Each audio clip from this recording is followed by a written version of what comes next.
All right, we've been teaching from the topic of help. I need somebody, and we're gonna finish up with. Hopefully, we'll finish up with, but we'll at least get to this part. So far, we've talked about finding your family, your winning team, and we spent some time on patient communication. Especially interacting with people, but having the ability to be patient enough to talk things through to get to a point of understanding.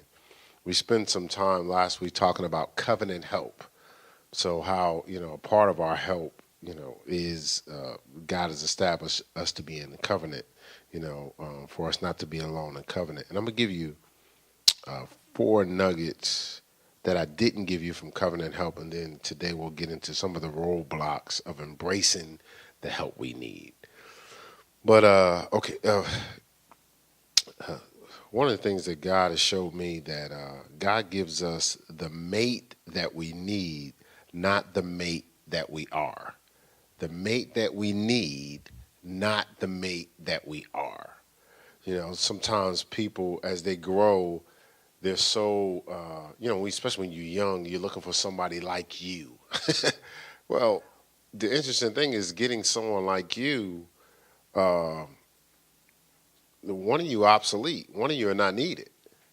It's like having two right hands. What do you do with the other right hand? Like when does the other right hand get used? Was you waiting for this one to die? Like, if this one's gone, you might be in a little trouble, right?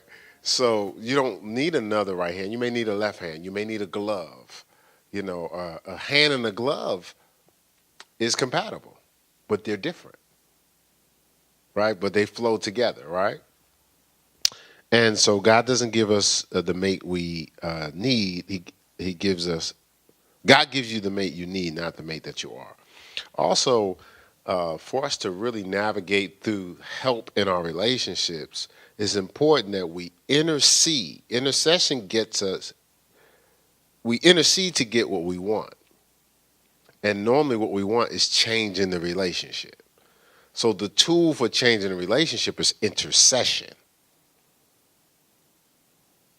Now, the tool for friendship and fulfillment is interaction. So intercession gets us what we want. Interaction gets us what we need. Intercession gets us what we want, change in a relationship. Interaction gets us what we need, fulfillment and friendship. Something we were talking about in premarital this week with a couple, the value of exchange time and interaction. And, it's important to use, especially again, we're talking about help and being in a position where you're around help. So it's important to use that interaction time, not to just to point out the mishaps and the flaws, because we all have them. So we could spend all of our time pointing out mishaps and flaws when we can actually be benefiting from the time together. So something I work to do a lot is like, man, whatever, I'm just going to enjoy my wife. So honestly, it's just funny. It just so happens to be like, and I'm sure she'd be looking at him like, I can't believe he did that. So we'll just laugh at the stupid stuff because we both knowing it and just enjoy our interaction. We was in a situation the other week where someone backed into a car, right? But the interesting thing is, like, we weren't tripping. I mean, I was getting my reading in. I finished getting my reading, took pictures of the things. She was talking to the person, the workout, whatever. But there was no, I can't believe you did it. Well, you should have did this. Well, why would you?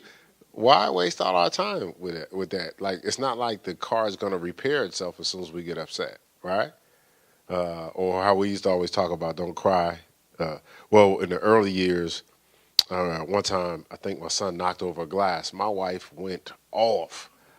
I was like, babe, like, it's not like the milk going to jump back in the glass because you upset. Like, all we could do is wipe it up. So, all right, so just these little key nuggets. Again, we're talking about help. I need somebody, and we went through last week covenant help. So I'm just giving you these last nuggets God gives you the mate you need, not the mate you are. The mate you need, not the mate you are. And we want to use the tool of intercession to get what we want. And that's normally change in the relationship. We want to use interaction to get what we need, and that's fulfillment and friendship.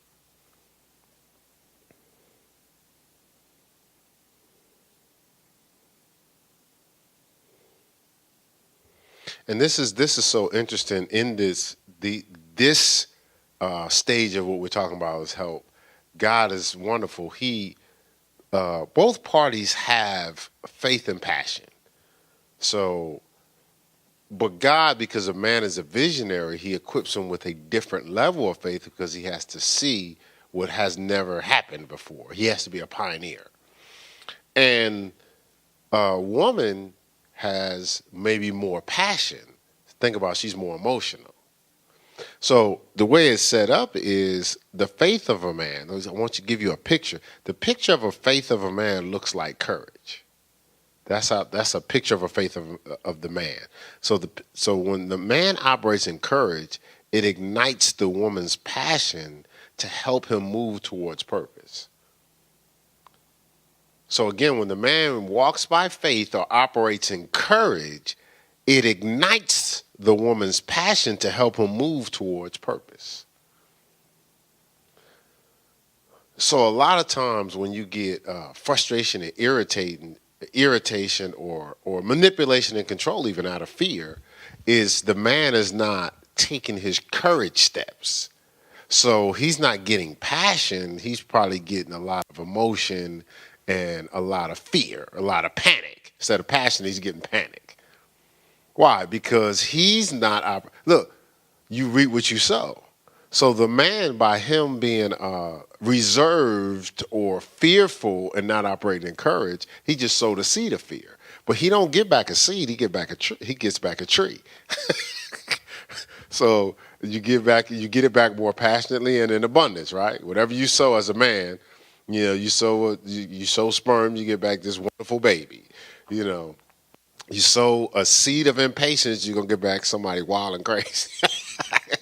you get more passionate and abundant.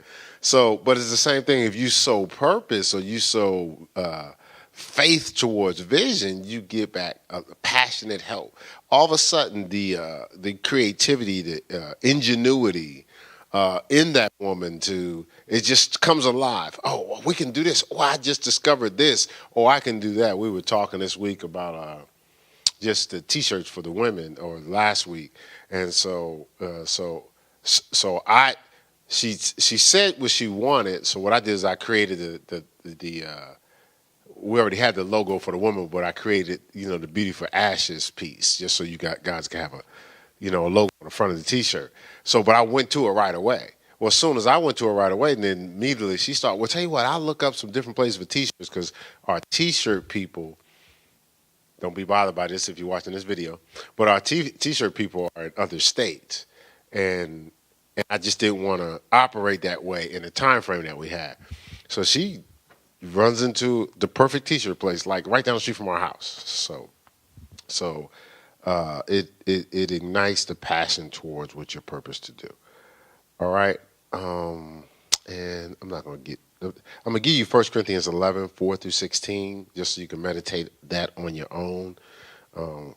But we have some other stuff that we need to get into. All right, so let's talk about we were talking about help, we need somebody, and the value of family and corporate family, the value of covenants and things of that nature. And it's all about help. So let's talk about the roadblocks to embracing help, the roadblocks to embracing help. Well, in particular, the help that we need. And one of the roadblocks is overconfidence and presumption. Overconfidence or presumption, because they're pretty much the same thing. So every time you see presumption, that's what that means, overconfidence. Let's look at Psalm 19, verse 13. You guys have heard this scripture before when we talked about overconfidence. It says, keep back thy servant also from presumptuous sins. It says, let them not have dominion over me, then shall I be upright, and I shall be innocent from great transgression. Look, Paul says, David says, keep me from presumptuous sins, overconfidence. He says, don't let overconfidence have dominion over me. Don't let overconfidence have dominion over me. What does that look like? Presumption, what it looks like is I no longer need help. Like we get to a point where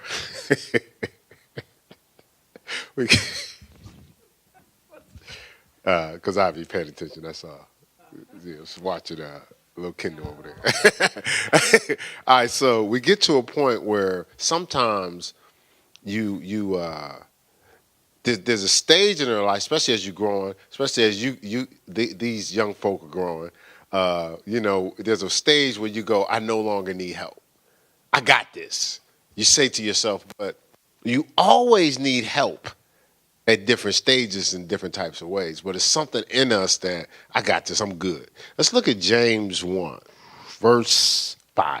It says, if any of you lack wisdom, let him ask of God, that giveth to all men liberally, and upbraideth not, and it shall be given to him. But let him ask in faith, nothing wavering, for he that wavereth is like the wave of the sea, and driven with the wind and tossed. For let no man think that he shall receive anything of the Lord.